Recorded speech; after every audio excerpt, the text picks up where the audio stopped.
Let's give her a nice big round of applause and bring her onto the screen. It is Colleen Showalter from Portugal, the place. Hey, good morning. Good morning. Colleen, how are you? I was in your town. Well, assuming you were in Alcobaça yesterday. I was in your town yesterday. It was lovely. You're not. Where are you? I was not. I am in Ovar, and I apologize for the echo. I am in a basement of a hotel hiding from 79 Spanish teenagers. Good move. Yes. Yes. I'm surprised we can't hear them. It sounds like you might be in the bunker in the basement. I am. I went to the front desk and begged them for help because the Wi-Fi has been taken over by teenagers, so they put me in the basement. Yes. Okay. So they're noisy. They're taking the bandwidth, and they're about to have breakfast. My goodness! And you found yourself. Yes.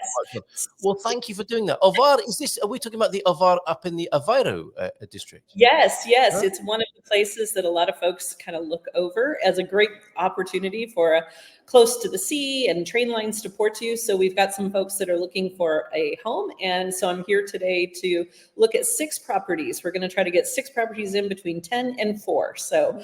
That is, yes. Thanks for squeezing us in. This is what you do, though, isn't it? This is what a normal day looks like to you, right? It's like a TV show. Yeah, it is. It's kind of funny because, you get going, you're in the mode, and it's like a challenge. I feel like I'm on like some kind of course where it's like, can I do it? Can I get it fit in? And we can make this happen, but it's all remote. My clients are in the States, and so I'm virtually looking at products for them and filming it and meeting with people. And I love Ovar. Ovar is a fantastic area to live. So okay. Yeah, I'm ready to go. I'm excited and I'm happy to be here this morning. What a wonderful day you have ahead of you. And are you staying in the north for the weekend? No, I've been up here. So now I'm headed back after I finish up today. I actually have a weekend, knock on wood, which there's a lot here. There's a lot in there, isn't there? I actually have a weekend with nothing calendared for the first time in 2 months. So, Well, that's going to be a bit weird, isn't it? I'm hoping it holds. I'm hoping it holds because Portugal's amazing and I want to go look at the beach and take a walk with the dog and do all the things I moved here for. So. Yeah, well, I'll ask you where your favorite beach is as a Silver Coast dweller. But we're going to talk a little bit about the north, aren't we? Because you are synonymous with lovely Alcobaça, which I was in. Your town is so wonderful. Alcobaça is fantastic, and it's the best of both worlds, isn't it? I was doing administrative work because where I live in San Martino de Porto, we are under the wing of Alcobaça rather than Caldas de Rainha. And there's that new part of town, isn't there, where all the government stuff is and a few of the newer shops and so on. And there's a retail park and a green park. And then you've got the beautiful ancient medieval part, of course, of Alcobaça. So really the best of both worlds. And I always know I'm going to have a good time there. And I enjoyed it even more than I thought I was going to yesterday, sitting and having a coffee with the monastery in the distance. It was really great, really good. And the government office that I went to was of a nice small scale as well. So it was nice to be doing my official business there and having my monster lunch, Colleen. This is what I had yesterday in your Intermarché supermarket, the Caldeirada. What a place for lunch. That's proper Portuguese, isn't it? Now, yes, you are synonymous with Alcobaça, but you do like other parts of Portugal. And I think that's what you're going to tell us about this morning. Yeah, absolutely. So we go everywhere. I'm really lucky and so thrilled to get to explore Portugal all the time. And so, I go where the clients are looking, and we've had, it's really random. Like I will go weeks and weeks with everyone asking about one area, and then all of a sudden that goes dry, and then off we go to another part. And right now everyone's been asking us to go up to the Minho, get up to Viana do Castelo and north. And being an Oregonian, being a woman that grew up on the northwest part of the United States, I am particularly drawn to this part of the country because it has that rugged beauty. It has the mountains coming down with the trees, the rivers, but it's just such a cool kind of different culture, sub-history influence into Portugal with the Celtic influences, Galicia. It has this kind of romantic feel. And so, yeah, I'm kind of thinking that this is the place that for folks that want to get into that nature feel, and maybe they're not as much after the sun every day, but they want that the mountains and the water and peaceful experiences, this place really draws folks. So yeah, I thought we'd talk about it because there's a lot going on up there.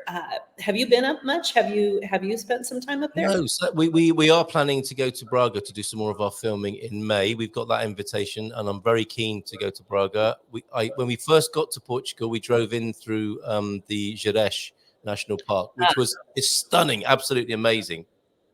So we lived in the Aveiro district, but that area, particularly going to the east, remains a mystery, and I want to go. I think it's probably the least traveled part and least known part of Portugal. Would you agree? The north. Other than the really rural, eastern border, I feel like for places that people want to go on holiday, or if they want to find a place to settle down that has services and access, it's one that gets overlooked. And the options up there, one thing people forget is if you live in Viana do Castelo or north up to the top of the country, you can actually choose Vigo, Spain as an option to fly from as well as Porto. So you're not as isolated away from travel opportunities or larger cities because you just pop over the river and you're in Vigo, Spain, and from Viana do Castelo, it's less than an hour. So it gives you some options that people don't think about all the time when you relocate, especially Americans. We're like, what do you mean we can go to another country and, do something? I can just imagine lots of Americans getting out the car at the border, and first thing they realize is there isn't really a border. It's just, there are certain parts of it. It's just a road, and you would hardly know. Maybe there is a sign, but apart from that, there's not much going there. And it's like, and then getting out of the car, enjoying the rugged beauty. James is picking up on this: the rugged beauty, the old trees, the wilderness, the seasons. It has seasons up there. It has seasons. Yeah. And then they're standing on the border like Spain, Portugal, Spain, Portugal, Spain, just dancing on the border there. And it is that easy, isn't it? I mean, it's not a big deal crossing between the two countries. It's about as exciting as driving from Oregon to Idaho. So it does. There's nothing like it's the same as driving to another state. And for me, when we went across the border into Spain, and the time change, that's the hardest thing. It took me forever to realize that. Like my watch and my phone and everything in the car was picking up as you curve along the river. All of a sudden it'd be 12:30, 1:30, 12:30, 1:30, 12:30, 1:30. I'm like, what time is it? Yes, that's right. You have to deal with that, don't you? Yeah, because Spain picks up an hour ahead. So you can go to lunch in Tui, for example, at 12:30, finish lunch at 1:30, drive back across and be back in Portugal at 12:30. It's pretty cool. That is such a good idea. Probably a little bit challenging if you're on any kind of fitness program, but yeah, that's quite an amazing. It's got to be done once, hasn't it? That's or celebrate New Year's twice in much the same way. Pop across, yeah, exactly. But I don't know if you're aware, but there's a lot of little corners such as Vilar do Moros, and I'm terrible with my Portuguese, so all of you out there, when I butcher the word, please do not ever use my pronunciations as the right way to say something. Same here. Yeah, I'm known publicly. I think it's on iTunes. One of my podcast reviews is "Do not learn Portuguese from this man." But we've got James here who will help us. He's our pronunciation czar. So he'll help if necessary. But go ahead. Yeah, so this little stone village just out in the mountains on a beautiful little quiet river is the place of this huge festival. Elton John performed there. It's this random music festival that's been going on out in the middle of nowhere. It has like nothing else happening. It's peaceful. You can kayak, you can swim. There's a gorgeous restaurant there. Stone cottages, old Roman bridges. But then once a year, they have this crazy music festival that has had big names and people that just come out there and perform, and they camp and everything. And it's less than 30 minutes away from Viana do Castelo. It's just out in the lovely mountain hills. And you can just totally feel like you've left everything behind. And to the point of Ian, your coach earlier, if you wanted to go walk and be outside and just see all of this beauty. One of the things about places like that just really connect with me is when I'm stressed or I'm feeling like I can't manage something, and I walk through these ancient paths with the old Roman ruins and the river and the nature. It's like, okay, this is still here. It's been here. It'll be here long after I'm gone. It's weathered way more storms than I'm dealing with. And it gives you a sense of perspective, you know, like it grounds you, because what you're dealing with today is what you're dealing with, but things continue and you can make it through it and you can find your way out the other side. And this particular part of Portugal has such a sense of peace. It's beautiful. And that's one of the boxes that's getting ticked, and this is becoming better known to more and more people, isn't it? Is the seasons, for one thing, the variety of climate and terrain that's there, and a little bit of a cooler weather. Yeah. But even though it's cooler at times, that doesn't mean it doesn't also get hot at times as well. So you do get some heat occasionally up there, don't you? Oh yeah, you do. In the summertime, it's really beautiful. Like Viana do Castelo has an amazing season of weather. The summer is very mild. It sits right there on the mouth of the Lima River where it dumps into the Atlantic. So you have the jet stream, just like in Nazaré or anywhere else. It kind of keeps this average temperature. And you can go about 20 minutes inland to Ponte de Lima, and it's cooking in the summer. I mean, we're talking like 100 degrees, you know, it's hot. So you can get the range. And you know what that does is it produces the Vino Verde. It produces the Alvarinho grape, which is, oh my gosh, that is my wine. And me too. I love it. And so you get this amazing selection of different, you know, the elevations. There's ground, you know, you're at sea level and you can go all the way up to about 1,000 feet. They're growing varietals, the same grape with different flavors as it terraces up the hillsides and the way that they harvest it. So it's fantastic to explore, and you do get all that wonderful wine, which never is a bad thing. It's just something about that, isn't it? Fizz does the biz for sure. And the green wine, the Vinha Verde, is not exactly fizzy. It's got a kind of aliveness to it, hasn't it? But that is such a party starter. So it's not only the climate and the environment that lifts the spirits. The Vinha Verde does the same. It doesn't take, it's not hard to take. And the thing is I thought there was only like one kind. When I moved to Portugal, I basically had Vino Verde, the kind you get at Trader Joe's, or, you know, there was like one or two maybe in the States available. And now that you have all this open to you, there are the really fizzy ones that have carbonation actually infused into them. But then there's also the natural carbonation, which is much more mellow. It's not so much like a soda experience. It has some really nice pop, and there's a ton to choose from. And when you go up there, there's just so many to just sit down and try. You even can have, you have the rosé, Vino Verde, because I think people think it's a green wine. Like it can be, it can be anything. It can be a rosé. It can be, you know, white. There's red, which I still can't get my head around the red one, but it's interesting. I keep going back and trying because I must learn more. Yes, excellent research. Well done, Colleen. Thank you. Somebody's got to do it. Tough job, but someone's got to do it. And all the backstories, because it tells you so much about the language and the culture when you're drinking Vinha Verde. Green because it's fresh and new, immature, not green because it's green in color. And the bottle shapes and the little corks and the cork cages, it's such a lovely culture. The Vinha Verde culture is emblematic, isn't it, of that region there. Even the way they terrace the grapes, the way that they bring them up off the ground and everything, it's such a different experience than the vineyards farther south. Yeah, incredible. I want to ask you as well about where the Silver Coast meets the Green Coast, and whether you use that terminology. Of course, Silver Coast, I think, you know, that doesn't just include the coast, is it? The Silver Coast we're talking about, for example, includes Alcobaça and Caldas de Rainha now, Foz de Relho, São Martinho de Porto, Nazaré. Some people call where you are and Ovar still the Silver Coast too, and right down as far as Ericeira. Do you go with that classification? Not really. I think it's like a marketing thing. In a lot of cases, people want to like tag on to what's really popular. They're distinctly different. I mean, Aveiro in Ovar, where I am right now, it is it's really based around the estuaries and the lowlands and the way the rice and salt flats, all of that contributes to a completely different weather pattern, the agriculture, everything that's in this particular area is very, very different. And then when you head down towards Ericeira and you get down along that area, you're bumping up against Sintra Mountain, and then the weather changes.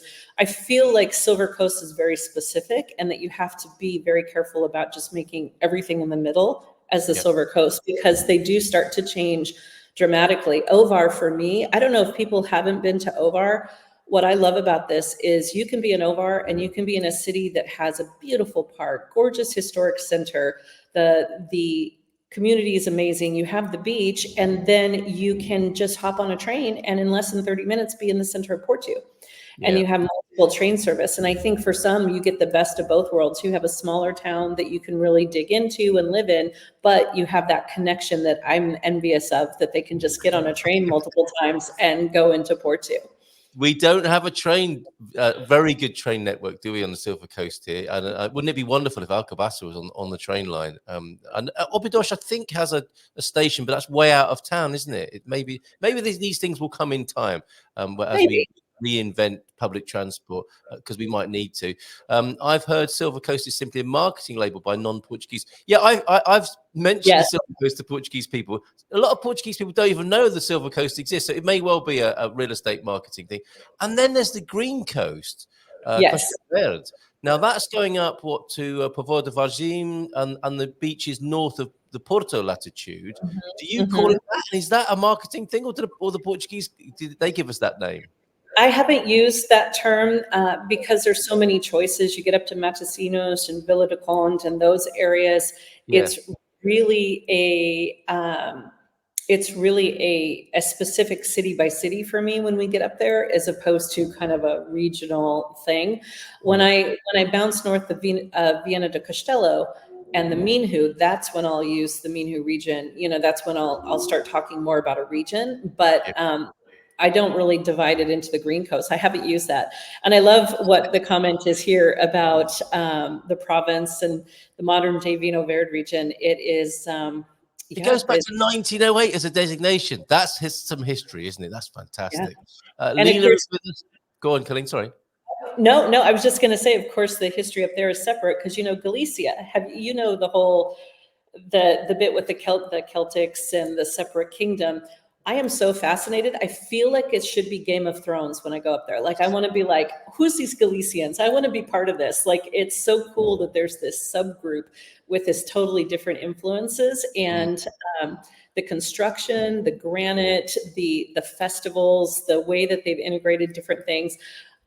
It's the history just changes. You get away from the Moor influence, you get away from all that, and then you've got this other side. So it's fascinating and so much more to learn. Yes. Yeah. Well, this is the first of your regular monthly residency, and I can't wait to hear more of your passion for Portugal, as we're hearing this morning. And João do Norte is pleased that you're another convert to the beauty and offerings of the Minho region. Was Alcobaça your first taste in the Silver Coast? Was that your first taste of Portugal? And now this is occurring as a new thing?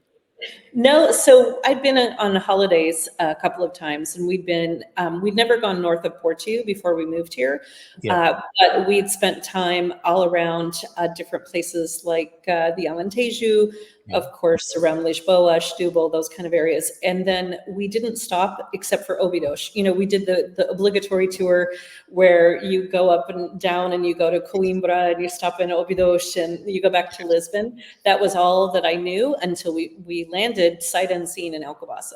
Wow, fantastic. Okay, so all of this to see. And I don't know how much you saw of the film earlier on, but would you agree that whilst you make that distinction, and it is absolutely true, I think you're absolutely right, you've got the Moorish influence and the Galician influence in the north, and things change around the country, and the food changes and the wine changes, but the soul remains the same. The Portuguese soul, that to me is ever present wherever you go in this country. Would you agree with that? I think that is so true. In fact, everyone is so proud to share once they learn that you're here, and you get over the question of why did you move to Portugal? Why did you choose Portugal? And you go through that, then they just are so excited to share their regional foods and their love of their area, and then also Portugal itself. And I think that the Portuguese are genuine in their commitment to their community, the people that they just share in a way that I feel, compared to all the other countries I've traveled to, the Portuguese really want you to see how much they love it and feel like they're very cautiously proud. I don't know. It's cautiously proud of their country. That is, I've never heard it put like that. And I think that is absolutely right. Cautiously proud. It's like, you like it then? Hell yeah, I love it. So I'm Yes, so and it's like, oh, like you really like it, and it's like, yes, and it's a fantastic. There's just such a genuine feeling of excitement when you connect, when you get it. And then the only thing in the north for me that I still struggle with is I'm still learning Portuguese. As you can tell, my pronunciation is a struggle, and the accents in the north. Of course, you start to get the regional accent, and they. Like the big one is the V to the B and that kind of thing. So I struggle. Villarreal. That's right. Yes. So that's something to take. The only thing I'm excited about right now is after 3 years, I can tell. I don't understand what they're saying, but I can tell that they're not from the center of the country. I can tell they're from the north. Well, don't you worry about your accent, because the great thing is you don't. It doesn't stop you trying, does it? I mean, in the same way that you're embracing this country culturally, I think you're getting in there and getting on with the language as well. And I think that's the right approach, quite frankly. Let's have a look at a few more of the comments that are coming, because there's talk of wolves. That's another part of the beauty of the north, isn't it? Some of the incredible wildlife. We've got Louise and Antonio talking about seeing wolves possibly. Wow. Now, I'm looking at a Portugal news item here from this last week, a couple of days ago. There are 300 wolves. Did you know that in Portugal? And there's one captured on a camera there. Iberian wolf has been photographed next to a road in the center of the village of Paredes de Cora. According to a report by Omino, the photo was shared on Facebook, and its author states the animal wanted to cross. Why did the wolf cross the road? The avenida. There must be a good answer to that. I'm sure the Gumpers are working on that as we speak. But I'll just blow that up a little bit. And that lovely kind of curiosity of the wolf, but a little bit of timidity as well. And that funny way that they stand, that I think distinguishes them from looking like a dog there. That's incredible. So we have wolves, 300 wolves here. The lynx as well. I think I saw something about that, but I haven't. The wildlife, I find this interesting. I don't know how many of your viewers are from the United States or the Northwest, but in the Northwest, we have a ton of wildlife: skunks, possums, every little small rodent, up to deer and coyotes and everything. And the roads, unfortunately, are littered with their, most unfortunate experiences as the drivers go by. Portugal's roads are like clean. I don't know what happened to all the little critters. There's like no animals on the road. I've never had to brake for like a raccoon going across the road, or like, so even in the north, as wild as it is, I still have yet, like, I'm yearning for a squirrel. Like, where are the small little rodents? I'm just curious. Some say they're in the Francesina. I'm only kidding. Good luck to you.